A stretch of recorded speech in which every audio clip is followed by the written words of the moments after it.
It's 4 a.m. Your brain is hooked on the endless scroll, chasing dopamine hits. The algorithm knows you. It feeds you rage bait, then cute cats to keep you hooked. It's all designed to farm your attention and turn it into profit. Somewhere inside the polished corridors of Westminster, under soft lighting and harder ambitions, Keir Starmer made a statement that sounds almost revolutionary. Social media platforms, he says, must eliminate mechanisms that create addiction. Must, not should, not consider, not maybe if it doesn't hurt quarterly profits. Must. And for a split second, the internet paused like a gambler hearing the casino whisper, we might close the tables early. Because here's the thing nobody wants to say out loud: social media isn't accidentally addictive, it's engineered that way with the precision of a Rolex and the morality of a slot machine. It's just a platform. Let's dismantle the bedtime story. You've been told that platforms like TikTok, Instagram, and Facebook are neutral tools, digital town squares, places where people connect. That's adorable. A town square doesn't rearrange itself every time you blink. A town square doesn't study your pupils dilating at 2:13 a.m. A town square doesn't whisper, stay a little longer, I know exactly what you like. Social media isn't a square, it's a labyrinth with invisible walls that moves with you. The architecture of addiction. It starts with a hook. A notification triggers a dopamine hit. The pull is engineered to keep you scrolling for over 30 minutes. This creates a trap, driven by FOMO and personalized algorithms. The loop is complete.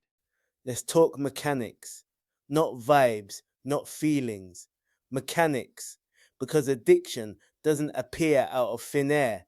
It's built brick by brick, scroll by scroll. One, variable reward systems. Same trick that keeps people glued to slot machines.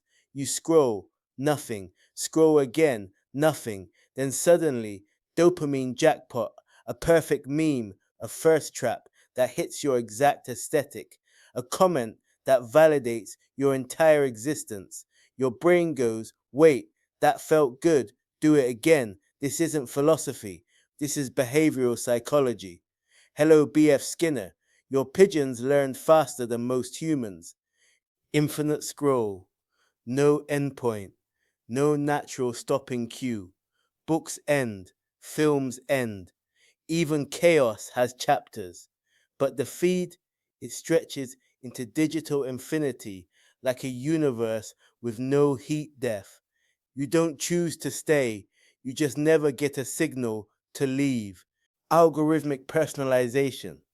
This is where it gets surgical.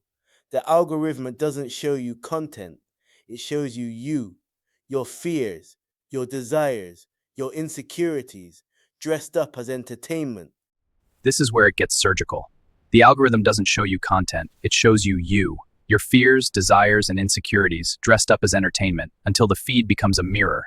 Every pause, every like, every micro hesitation is harvested, processed, refined until the feed becomes a mirror that knows you better than your closest friend. His main target, addictive features. Starmer's focus is not just on social media in general, but on specific design choices, including infinite scroll, no natural stopping point, algorithmic content, loops that keep feeding personalized material, engagement systems that encourage prolonged use. He's described these as really problematic and said bluntly, they need to go. That's a strong line. Not regulate, not tweak, remove. So when people say he wants to fix social media, that's not quite it. He's saying certain core features should not exist at all. Children are the focus. Everything he's saying is anchored around young people. The government's concern is that these addictive systems are damaging sleep, affecting school performance, reducing family interaction, potentially harming mental health. This is why the conversation is tied to a broader policy push around child online safety, not just general tech regulation. There's also a clear political signal here. Parents are worried, and the government is responding to that pressure. Starmer even referenced growing concern from families, saying parents are actively asking for intervention. What the government is considering, this isn't just talk. There are actual proposals on the table. The UK government is currently exploring a ban on social media for under 16s, not confirmed, but actively being considered. Digital curfews restricting access at certain times, app time limits enforced at a system level, restrictions on specific addictive features, not just platforms as a whole. There's also an ongoing national consultation with tens of thousands of responses already submitted asking parents, teenagers, and experts what should actually change. So this is still in the figure out the exact policy phase, but the direction is clear: less access, less exposure, less addictive design. When I was a kid, UK TV literally shut off at midnight. It's just black now. No 24-hour TV, no Netflix. TV went to sleep before you did. Why he thinks change is necessary. Starmer's argument rests on one core idea: the current system is not acceptable. He's been very clear that the status quo, where platforms optimize for engagement regardless of impact, is something the government is prepared to challenge. He's also hinted that doing nothing would be politically and morally unacceptable, saying future generations wouldn't forgive a failure to act on this issue. That's not just policy language, that's positioning this as a long term societal risk, not just a tech issue. The final line: strip away the headlines. And what Starmer is saying is this: social media addiction is engineered, not accidental. Platforms are knowingly keeping users, especially kids, hooked. The government is willing to step in and force changes. Those changes could include removing core features and even restricting access entirely for children. In other words, this isn't about asking tech companies to behave better.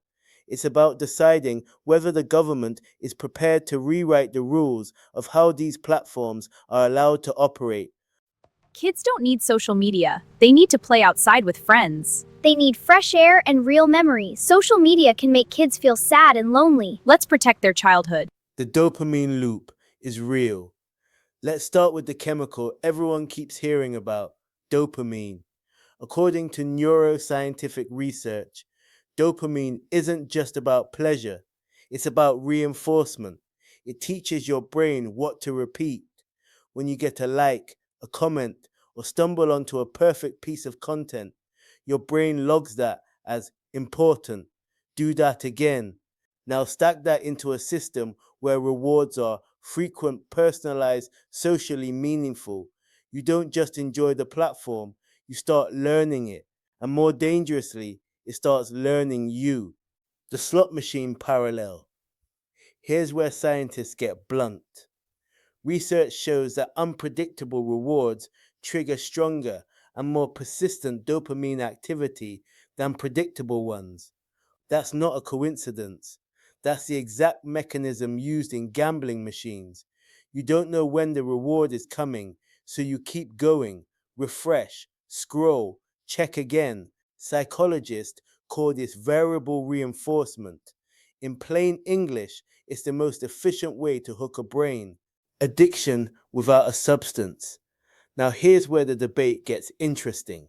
Some experts hesitate to call social media a full addiction in the clinical sense, but many agree it creates something very close: problematic social media use, addiction like behavior, compulsive engagement patterns. Neuroscience studies show that heavy users display changes in brain regions linked to reward, attention, and self control, the same systems involved in gambling and substance use disorders. So while it may not be heroin, it's not harmless scrolling either. The wanting problem. This is where it gets almost poetic. Research by Kent Berridge and Terry Robinson flipped how we understand addiction. They found something wild. You don't need to enjoy something to crave it. Dopamine doesn't just make you like something, it makes you want it. So you can be bored on social media, even annoyed, even drained, and still feel the urge to open the app again. That's not weakness, that's wiring. Why teens are hit harder. Scientists are especially concerned about young people because the teenage brain is basically a sports car with a fully developed reward system and underdeveloped brakes. Studies show social media activates the same reward pathways as gambling, making repeated use highly reinforcing. And since impulse control is still developing, the loop hits harder, which is exactly why Starmer keeps centering kids in this debate. What this means for Starmer's argument. So when Starmer says remove addictive mechanisms, he's not inventing a problem. He's stepping into an ongoing scientific argument that says these systems are built on reinforcement psychology. They mirror known addiction frameworks and they disproportionately affect young, developing brains. The science doesn't fully agree on labels, but it agrees on one thing. This isn't neutral technology, it's behavioral engineering. And once you understand that, Starmer's demand stops sounding dramatic and starts sounding like he's trying to unplug something that was very deliberately switched on.